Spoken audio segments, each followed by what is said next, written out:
Au nom du Père et du Fils et du Saint-Esprit, Amen. Mon Seigneur et mon Dieu, je crois de tout mon cœur que tu es ici, que tu me vois, que tu m'entends. Je t'adore à genoux devant toi. Je te demande le pardon de mes péchés et ton aide pour faire de mon mieux ce moment de prière. Marie, ma mère du ciel, Saint Joseph et mon ange gardien, intercédez pour moi. Nous sommes le 31 décembre. Je ne sais pas pour toi, mais pour moi, cette journée provoque toujours une certaine fébrilité, une sorte de fièvre, d'excitation, de nervosité, en pensant à ce soir à minuit, où une nouvelle année va commencer. La nouvelle année, le réveillon de ce soir, les habits qu'on doit mettre, les amis avec qui on passera la soirée, qu'on imagine forcément magique. Eh bien oui, ça c'est le charme du 31 décembre. Mais également, quand on aime le Seigneur et qu'on chemine habituellement avec lui, dans l'année, cette journée aussi rappelle qu'il y a un petit devoir d'amitié et d'amour envers Jésus à faire. Un certain bilan. Le 31 décembre est un jour indiqué pour faire comme un bilan de l'année qui s'achève. Seigneur, je voudrais précisément m'entretenir avec toi en ce dernier jour de l'an sur ce qu'a été mon année. Seigneur Jésus, lorsque je jette un regard en arrière, je ne suis peut-être pas tout à fait fier de moi, car sur ce tableau de ma vie, en 12 mois, bien qu'il y ait beaucoup de lumière, c'est-à-dire des grâces reçues de toi et des bonnes choses faites grâce à elle, mais aussi il y a des ombres qui ne manquent pas. Ce sont mes fautes et mes péchés et mes faux pas pour lesquels j'implore ton pardon, Seigneur. Avant tout, je voudrais te rendre grâce, ô Jésus. Merci pour tes nombreuses grâces. Elles sont si nombreuses que je ne saurais vraiment les énumérer ici. Merci Seigneur pour m'avoir gardé en vie et pour la santé que tu m'as donnée, dont j'ai joui durant l'année. C'est vrai que parfois il y avait des petits bobos, mais en général, ça a été bien et je t'en remercie. J'en ai profité pour remplir mes devoirs et mes journées de travail et de service aux autres. Je t'en suis vraiment reconnaissant. Seigneur, tu as dit que les tiens, tes disciples, seraient sel et lumière. Je n'en suis pas, Seigneur. Je ne suis pas sel et lumière. Mais je te rends grâce quand même pour les nombreuses occasions où j'ai été utile, je me suis senti utile à ceux qui m'entourent. Par ma préoccupation sincère pour leurs besoins, par ma prière pour eux et pour elles, par mon sourire, oui. Je te remercie aussi pour les bons moments où j'ai ri et souri de bon gré, et ces moments qui ont égayé l'ambiance plus d'une fois aux endroits où je me trouvais. Merci Seigneur également pour la compréhension et les pardons que j'ai montrés vis-à-vis des défauts et des travers de mon prochain.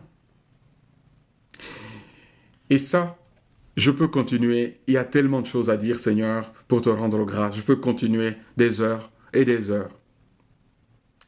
Ces jours-ci, si nous n'avons pas de thème pour prier, il faut prendre les actions de grâce, l'action de grâce, les remerciements. Nous trouvons tellement de choses pour dire merci au Seigneur. Ça, c'est le côté lumineux du tableau, dont le mérite revient surtout à la grâce de Dieu, plus qu'à moi-même. C'est pourquoi, Seigneur, je voudrais aussi évoquer le côté sombre, le côté ombre, le côté, dirait-on dans le milieu des cinéphiles, le côté Dark Vador, ce personnage du cinéma, Dark Vador. Il y a un petit côté Dark Vador qui est apparu également dans mon année, des aspects peu reluisants de ma personne et de mon agir. Pardon Jésus pour toutes les fois que j'ai eu peu de zèle pour mes devoirs quotidiens, pour les moments de paresse ou de découragement, où je ne t'ai pas rendu toute la gloire que je te dois. Pardon Jésus pour mes omissions, c'est-à-dire pour ces manquements dont je ne me suis même pas rendu compte parfois. Or, ce sont des choses qui te plaisaient pas. Ce sont des choses qui te déplaisaient. Et que j'avais mieux. Des choses qui te plaisent chez moi ou chez autrui, que j'aurais dû faire, mais que je n'ai pas pu faire. Je te demande pardon sincèrement pour n'avoir pas été assez attentif à ces personnes que tu as placées à mes côtés pour que je puisse les aider, prier pour eux, pour elles, les encourager. Et je ne me suis même pas rendu compte. À propos du péché d'omission, on oublie souvent cela, qu'il n'existe pas seulement des péchés d'action, il existe des péchés d'omission. C'est-à-dire de manquer à un devoir qu'on aurait dû savoir, qu'on aurait dû faire, mais qu'on n'a pas fait.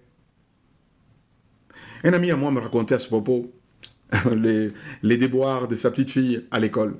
C'est un ami français qui est venu s'installer récemment dans la ville où j'habite, au Congo. Il a inscrit sa fillette de 13 ans dans un lycée de la place. Les premiers jours de classe n'ont pas été si faciles pour la petite. Ses condisciples congolais n'osaient pas s'avancer vers elle pour lui faire la bienvenue et l'intégrer dans la classe. Or, elle, la petite française, est de nature timide. Et alors, elle ne savait pas que faire. C'était la première fois qu'elle arrive en Afrique, et qui plus est, d'étudier avec des petits noirs. Alors, elle n'osait pas, elle ne savait pas que faire.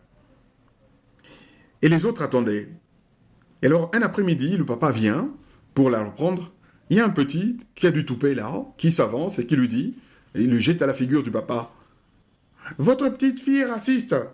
Elle ne veut pas se mêler aux Congolais. » Alors, on a bien rigolé de ça. J'ai dit au papa, n'en tenez surtout pas compte, parce que ce petit-là ne sait même pas de quoi il parle. Pauvre petit garçon, voilà ce qu'il pensait. Or, la nouvelle, d'abord par le fait d'être nouvelle, elle avait besoin d'être accueillie par ceux qui étaient les anciens de l'école. Et ce qu'elle demandait, c'est simplement que quelqu'un s'approche d'elle pour faire sa connaissance. Eh bien, voilà. Ça, c'est un manquement d'omission de la part de ces petits, un manquement d'omission dans la camaraderie et la gentillesse. Dieu merci, maintenant les choses se sont arrangées. Hein? Elle s'est bien intégrée maintenant, la petite française s'est bien intégrée dans l'école. Oh Jésus, des trucs de ce genre, dans l'année, j'en ai des tas. Je te demande sincèrement pardon pour toutes ces omissions et ces occasions ratées où j'aurais pu te servir et servir les autres et où j'ai été oublieux. Que conclure? Nous devons conclure en demandant de l'aide au Seigneur. Seigneur, cette année qui commence, tu me donnes comme une feuille vierge et tu me donnes un nouveau stylo et tu me dis, mon fils, ma fille, écris maintenant. Essaie d'écrire avec une belle écriture et des belles pages, des bonnes choses que tu pourras me présenter tout au long de l'année et jusqu'à la fin. Aide-moi, ô Jésus, en cette année nouvelle qui commence, que ta grâce m'accompagne, qu'elle accompagne également toutes les personnes que j'aime et toutes les personnes que tu mettras sur mon chemin, afin que tous ensemble, nous puissions vivre une année de grâce. Oui, l'année 2023, une année de grâce de la part du Seigneur. Que je sois le véritable disciple que tu attends, charitable, serviable, travailleur, pieux, pieuse, et surtout joyeux compagnon, joyeuse compagne. Je te remercie, mon Dieu, des bonnes résolutions, des beaux désirs et des lumières que tu as semées dans mon cœur pendant ce moment de prière. Je te demande de m'aider à les faire fructifier. Marie, ma mère du ciel, Saint Joseph et mon ange gardien, accompagnez-moi toujours en chemin